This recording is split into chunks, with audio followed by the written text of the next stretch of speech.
Oke, assalamualaikum warahmatullahi wabarakatuh. Hari ini kita akan lanjutkan pembahasan kita tentang ikatan kimia. Kita masuk ke subbab selanjutnya gitu. Setelah ikatan ion, kita masuk ke ikatan kovalen. Nah, ikatan kovalen ini cukup panjang kali lebar bahasannya, jadi mohon disimak baik-baik ya, karena nanti ada bagian dari ikatan kovalen ini yang lumayan rumit, yaitu di struktur Lewis. Nanti kita akan lebih banyak latihan di sini. Oke, ikatan kovalen ini adalah ikatan yang terbentuk dengan cara penggunaan pasangan elektron bersama ya. Ini menjadi kata kunci, penggunaan pasangan elektron bersama. Ya, jadi nanti ada dua atom ini menggunakan satu pasangan elektron bersama. Itu ikatannya dalam bentuk itu. Jadi berapa pasangan elektron yang digunakan bersama itu menjadi patokan bagaimana ikatan kovalennya. Tuh. Lalu ikatan kovalen ini terbentuk antara unsur non-logam dan non-logam. Ya, kalau kemarin ikatan ion terbentuk dari logam dan non-logam, sekarang kalau ikatan kovalen ini terbentuk dari unsur non-logam dan non-logam.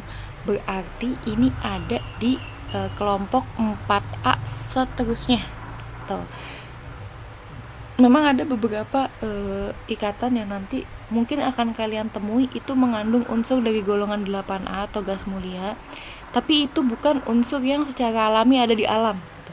Tapi itu adalah unsur yang memang disengaja dibuat di laboratorium gitu ya. Jadi mungkin nanti kalian akan menemukan, nanti juga akan ada anomali-anomali unsur-unsur yang tidak sesuai dengan aturan oktet. Bukan unsur, maksudnya adalah ikatan. Oke. Berdasarkan jumlah pasangan elektronnya, ikatan kovalennya ini dibagi 3. Ada ikatan kovalen tunggal, ada ikatan kovalen rangkap 2, dan kovalen rangkap 3. Seperti apa nanti kita bahas masing-masing ya. Kita akan mulai membahas satu-satu. Yang pertama adalah ikatan kovalen tunggal. Nah, maksudnya adalah ketika di ikatan kovalen tunggal ini hanya ada satu pasang elektron yang digunakan bersama di antara dua unsur. Jadi ada dua unsur yang berikatan dan pasangan elektron yang digunakan itu hanya satu pasang. Ya, ini contohnya adalah pembentukan CH4. Ya, ada unsur dulu C, ini 6 nomor atomnya. Konfigurasi elektronnya 2 dan 4. Berarti elektron valensi dari C adalah 4. Nah, yang ini adalah struktur Lewisnya. Ya. C membutuhkan 4 elektron untuk mencapai kestabilan karena elektron valensinya hanya 4 ya. 1, 2, 3, 4. Butuh 4 lagi supaya jadi stabil, supaya oktet.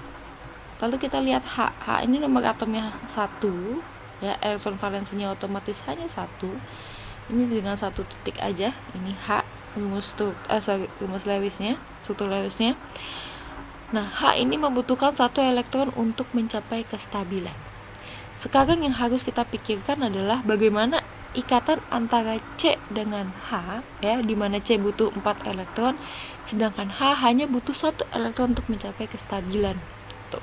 Berarti kalau ikatannya hanya antara C dengan H, kita membutuhkan 4H untuk dapat membuat C stabil gitu, dengan mencapai oktet. Jadi kita gambar dulu C-nya ya dengan 4 elektron valensi.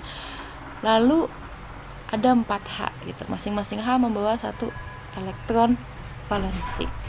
Ya, jadi ini ya.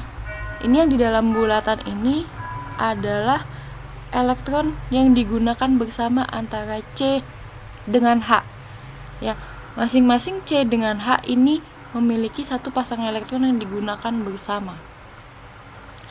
Ini namanya adalah struktur Lewis. Ya, ini pasangan elektron ikatan atau PEI. Ya, pasangan elektron yang digunakan bersama, ini nama lainnya adalah pasangan elektron ikatan.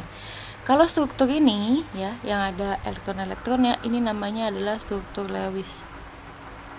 Nanti kalian akan banyak diminta membuat struktur Lewis. Sekarang kita buat rumus strukturnya. Ya. Rumus struktur ini seperti ini. Rumus struktur adalah menggambarkan ikatan antara masing-masing unsurnya. Apakah berikatan kovalen tunggal, kovalen rangkap 2, atau kovalen rangkap 3. Nanti terlihat bedanya di rumus struktur. Karena ini antara masing-masing C dan H hanya satu pasang elektron yang digunakan, maka gambarannya seperti ini. Satu garis saja. Nah, satu garis saja ini menunjukkan hanya satu pasang elektron yang digunakan bersama. Ini adalah kovalen tunggal. Sedangkan rumus molekulnya, ya, kalau rumus molekul ini seperti ini nih, penulisan rumusnya seperti rumus-rumus yang biasa kalian tuliskan. Itu hanya unsur dan jumlahnya. Ya, ini ada indeks di bawah sebagai jumlah si unsur di dalam senyawa. Ya, ini kan C-nya hanya 1, lalu H-nya ada 4. Berarti CH4 rumus molekulnya. Rumus strukturnya seperti ini rumus molekul. Oke, ini untuk ikatan kovalen tunggal. Selanjutnya kita akan bahas ikatan kovalen rangkap 2. Ini ada 2 pasang elektron yang digunakan bersama. Ya. Contohnya adalah pembentukan O2. Nih, masing-masing O memiliki 6 elektron valensi dan membutuhkan 2 elektron untuk mencapai kestabilan.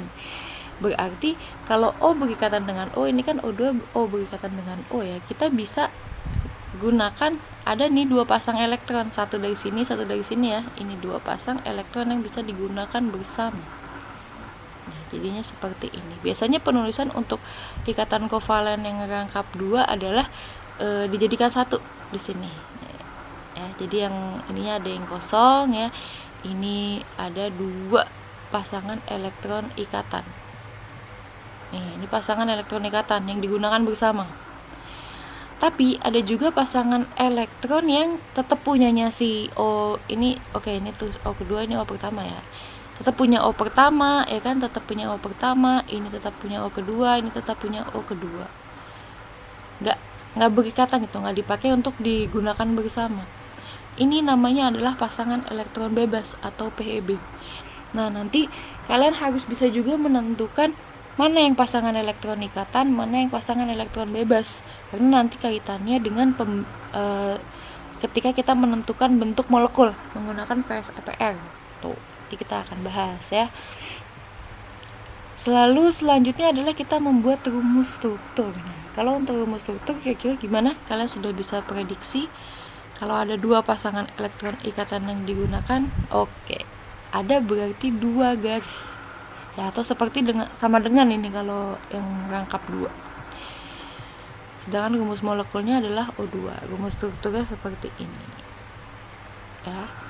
Ini untuk ikatan kovalen rangkap 2.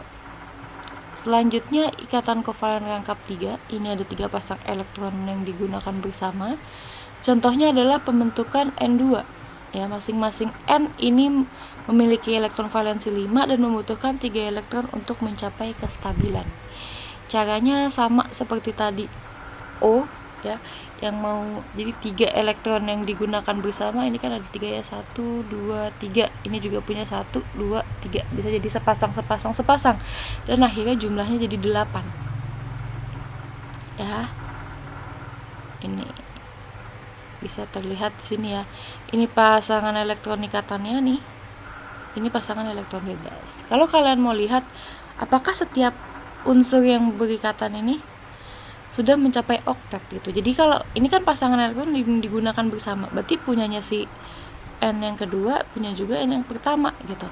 Jadi kalau elektron yang N yang pertama kita bisa hitung ya, 1, 2, 3, 4, 5, 6, 7, 8 sudah oktet. Tadi juga kalian bisa mungkin dilihat lagi ya ke belakang, itu juga sudah mencapai oktet, sudah 8 gitu yang dia punya. Ini juga N yang kedua, 1, 2, 3, 4, 5, 6, 7, 8 elektron sudah mencapai oktet, sudah stabil ya. Maka rumus molekulnya seperti ini. Karena ada 3 pasangan elektron, berarti ada 3 garis yang menunjukkan 3 pasang elektron yang digunakan bersama. Rumus molekulnya N2, rumus strukturnya seperti ini. Oke, ini tentang ikatan kovalen.